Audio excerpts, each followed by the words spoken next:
Problemado si Marie. Yeah, we're here. We're here at the 7-Eleven. 7-Eleven. Karahan. Ay, My first vlog, we went to SM, Park, watched movie Twilight. It's a very monthly movie of the month. Nag-enjoy ako sobra.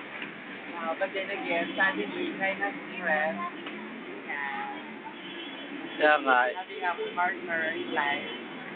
post natin sa YouTube Para may ano tayo, alam mo naman. So, dami sasakyan. Tapos kami na rin. Ayun. Ano po masasabi? Ayun, kahit din nangyari, I'll just go with the flow, di ba? Show must go on. Okay. Una pa, pauwi na dyan.